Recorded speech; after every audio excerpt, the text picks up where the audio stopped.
Hello students, welcome to class. आज हम इस वीडियो में देखने वाले हैं सेल वॉल क्या होती है, उसके फंक्शन क्या होते हैं और स्ट्रक्चर उसके कैसे होते हैं, कैसे वो सेल को प्रोटेक्ट करके रखती है, कैसे वो सेल को स्ट्रक्चर देने में काम आती है। ये सारी चीजें हम सेल वॉल में आज पढ़ने वाले हैं।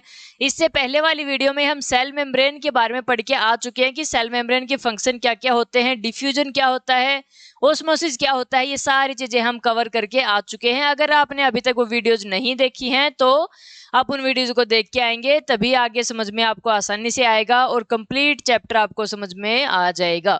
ठीक है, आगे हम करने वाले हैं इसमें साइटोप्लाज्म। साइटोप्लाज्म जैसे क्या काम करता है, डिफरेंट जो सेल ऑर्गेनेल्स होते हैं वो साइटोप्लाज्म के अंदर ही प्रेजेंट होते हैं। साइटोप्लाज्म का काम क्या है, ये दिखता कैसा है, क्या इसका स्ट्रक्चर है, सारी चीजें हम इस वीडियो में कवर करने जा रहे हैं। तो चलिए स्टार्ट करते हैं हम सेल वॉल से। आज हम करेंगे नेक्स्ट पार्ट जो कि है सेल वॉल। इसमें क्या है कि सबसे पहले हम देखेंगे सेल वॉल होती क्या है, किस में प्रेजेंट होती है, कौन सी सेल में प्रेजेंट होती है, क्या एनिमल और प्लांट सेल दोनों में प्रेजेंट होती है, नहीं होती। जो सेल वॉल होती है वो सिर्फ प्लांट सेल में प्रेजेंट होती है, एनिमल सेल में वो सेल वॉल नहीं होती है। देखिए, ये found in only plant cell में पाई जाती है। और ये क्या करती है, देखिए यहाँ पे जो आपको ये दिखाई दे रही है ये है सेल वॉल। ये क्या करेगी, जो आउटर कवरिंग होती है सेल की उसको रिजिड बना देगी। रिजिड आप फर्स्ट चैप्टर में, मैटर वाले चैप्टर में पढ़ के आ चुके हो कि रिजिड क्या होता है। रिजिड का मतलब होता है कोई भी चीज अगर अपनी शेप को चेंज करने से मना कर रही हो, उसकी शेप को हम आसानी से चेंज नहीं कर सकते, वो चीज होती है रिजिड। तो ये सेल वॉल जो होती है पूरी सेल को रिजिड बनाने में हेल्प करती है ताकि आसानी से इसकी जो शेप है वो चेंज ना हो सके। देखिए कौन सी है, यहाँ पे हाईलाइट हो जाएगा जो भी सेल वॉल होगी वो। देखिए यहाँ पे जो येलो कलर में आपको दिखाई दे रहा है ये है सेल वॉल और ये सेल मेम्ब्रेन है, इसको ये प्रोटेक्ट करके रखेगी। और ये सेल मेम्ब्रेन से बाहर होती है, बिल्कुल जो आउटर कवरिंग होती है सेल की वो होती है सेल वॉल। और ये सिर्फ याद रखोगे आप प्लांट सेल में होती है। एनिमल सेल में जो आउटर कवरिंग होती है वो सेल मेम्ब्रेन ही होती है।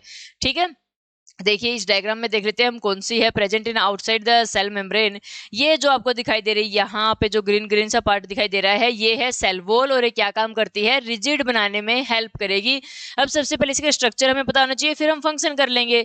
देखिए क्या होता है, स्ट्रक्चर हमें पता चल गया कि आउटर मोस्ट जो आउटसाइड जो सेल मेम्ब्रेन की होती है उसके प्रेजेंट होती है, और जो आउटर मोस्ट जो पार्ट होता है सेल का उसको सेल वॉल बोलते हैं हम। और ये दिखती कैसी है, मतलब बनी किससे हुई है, जैसे सेल मेम्ब्रेन आपकी लिपिड एंड प्रोटीन से बनी हुई थी, ये आपकी बनी होती है सेलुलोज से। सेलुलोज क्या होता है, सेलुलोज एक कॉम्प्लेक्स कार्बोहाइड्रेट की टाइप है, एक ग्लूकोज का ही एक टाइप है सेलुलोज। ये हाइड्रोजन, कार्बन, हाइड्रोजन और ऑक्सीजन से मिलके क्या बनी होता है, सेलुलोज बना होता है।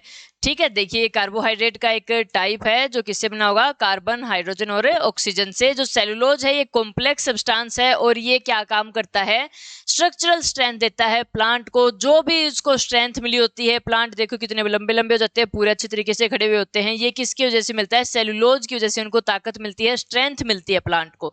ठीक है, अब हम इसके देख लेते हैं। ये एक चीज है कि फ्रीली परमेबल है। सेल मेम्ब्रेन से और सेल वॉल का कंपैरिजन करके अगर हम देखें तो वो थी सिलेक्टिवली परमेबल। सिलेक्टिव चीजों को ही आधार कार्ड दिखा के ये अंदर जाने देती है चीजों को, है ना, जो सिलेक्टिव है। यहाँ पे क्या है, सेल वॉल फ्रीली परमिएबल है, कोई आओ कोई जाओ, कोई इसको मतलब नहीं है, ये कुछ रोक टोक नहीं करती है। ये क्या है, फ्रीली परमिएबल है। और दूसरी बात ये नॉन लिविंग है। जो सेल मेम्ब्रेन थी वो क्या थी, लिविंग थी। जो सेल वॉल है वो नॉन लिविंग है, डेड है। इससे हम पता लगा सकते हैं कि जो रॉबर्ट हुक ने, जो फर्स्ट वीडियो में हमने देखा था कि रॉबर्ट हुक ने फर्स्ट डेड सेल की क्या की थी, डिस्कवरी की थी। जो प्लांट का जो कोर्क था उससे उसने प्रोड्यूस किया था। प्लांट के कोर्क में क्या होता है, सेल वॉल ही वो उससे ही बना होता है, और सेल वॉल क्या होता है, नॉन लिविंग होता है। यहाँ से भी हमें पता चल गया है कि रॉबर्ट हुक ने डेड सेल की डिस्कवरी किससे की थी। ठीक है, ये फ्रीली परमेबल होती है। फिर भैया आप सोचोगे कि कुछ भी अंदर जा सकता है, कुछ भी अंदर आ सकता है, नुकसान भी हो सकता है सेल को। क्यों नहीं हो सकता, क्योंकि आगे क्या बैठा हुआ है, सेल मेम्ब्रेन। वो फिर छटनी करेगा कि कौन सी चीजें अंदर जानी चाहिए, कौन सी चीजें नहीं जानी चाहिए। ठीक है, चलिए ये क्या कर देती है, अलाउ कर देती है all substance to enter and leave the cell freely, free छोड़ दे रखा है इसने, किसी के ऊपर रोक टोक नहीं करती है ये। देखिए आगे हम देख लेते हैं इसके फंक्शन कौन कौन से हैं। एक चीज हम पढ़ चुके हैं कि प्रोटेक्शन करती है सेल की, सेल का जो आउटर मोस्ट कवरिंग है वो क्या है, सेल वॉल है, एक सीधी सी बात है, प्रोटेक्शन करेगी किसकी, सेल की। दूसरा है क्या काम करता है, डेफिनेट शेप देती है, जो भी शेप मिली हुई है सेल को किसकी वजह से मिली हुई है, सेल वॉल की वजह से मिली हुई है। और क्या है, ये रिजिड बनाता है, जो भी सेल होती है उसको रिजिड बनाएगी, और उसको क्या प्रोवाइड करवाता है, ये स्ट्रेंथ ये प्रोवाइड करवाती है। ये सारी चीजें हम देख चुके हैं। अब एक चीज हम पढ़ के आए हैं कि हाइपोटोनिक सॉल्यूशन में क्या होता है। हाइपोटोनिक सॉल्यूशन जो भी था हमने देखा था कि अगर पानी अंदर जा रहा है किसी भी सेल के अंदर तो क्या हो जाएगा, स्वेल हो जाएगी, वो सेल फूल जाएगी। ये चीज हम पढ़ के आए हैं। और हाइपर में टीचर हाइपर हो जाता है, क्या करता है, बाहर फेंक देता है आपको निकाल के क्लास से, है ना। तो जो भी हाइपरटोनिक सॉल्यूशन में हम रखते हैं सेल को, तो वो क्या हो जाएगा, उसका अंदर का पानी भी बाहर आ जाएगा, वो कंटेंट वो क्या हो जाएगी, सेल सूखने लग जाएगी, श्रिंक होने लग जाएगी। लेकिन हाइपोटोनिक में क्या होता है, स्वेल होने लग जाती है। अब देखिए ऑस्मोसिस की वजह से क्या हो गया, स्वेल होगी। एक टाइप ये आता है, देखिए यहाँ पे कितनी स्वेल हो गई है।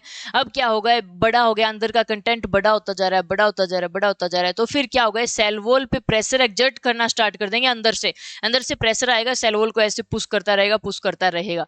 तो क्यों एक टाइम ऐसा आ सकता है कि सेल ब्रस्ट हो सकती है, फट सकती है। पर क्यों नहीं फटती, देखिए क्यों नहीं फटती।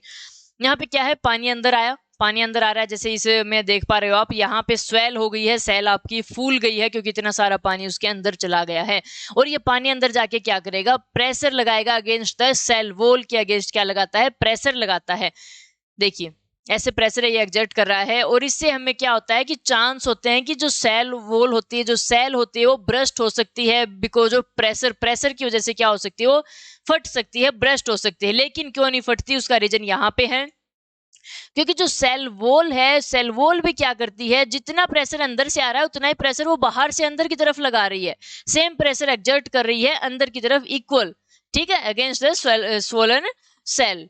इसी वजह से क्या होता है, ये फट नहीं पाती, सुरक्षित रहती है। Cell can withstand greater pressure, इसी वजह से क्या होता है कि बहुत ज्यादा अगर प्रेशर भी सेल के अंदर हो जाए, उसके साथ भी ये जीवित रहती है, उसके साथ भी क्या रहेगी, जिंदा रहेगी, सेल ब्रस्ट नहीं होगी, क्योंकि सेल वॉल भी उसके ऊपर इक्वल प्रेशर एक्सर्ट कर रहा है।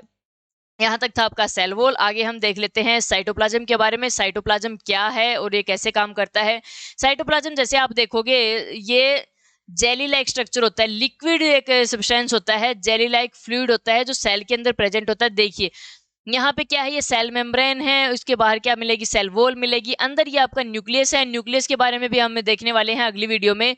यहाँ पे जो लिक्विड प्रेजेंट है, ये जो लिक्विड बड़ा हुआ है, जो जेली लाइक सब्सटेंस आपको दिखाई दे रहा है, ये होता है साइटोप्लाज्म। साइटोप्लाज्म के अंदर ही जैसे आपका डिफरेंट डिफरेंट ऑर्गेनल्स दिखाई दे रहे हैं, इनको सेल ऑर्गेनल्स बोलते हैं, ये साइटोप्लाज्म के अंदर ही प्रेजेंट होते हैं।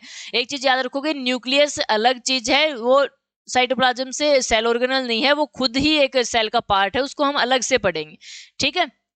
देखिए किस में प्रेजेंट होता है, ये प्रेजेंट होता है जो इस प्लाज्मा मेम्ब्रेन है, जो सेल मेम्ब्रेन है उसमें, और जो आपकी ये है न्यूक्लियस के बाहर, न्यूक्लियस के बाहर और किसके बीच में प्रेजेंट होता है, सेल मेम्ब्रेन के अंदर प्रेजेंट होता है। देखिए यहाँ पे आपको दिखाई दे रहा है, इन दोनों के बीच में क्या प्रेजेंट होता है, इन दोनों के बीच में प्रेजेंट होता है साइटोप्लाज्म, और फ्लूइड फॉर्म में है, जेली लाइक सब्सटेंस है।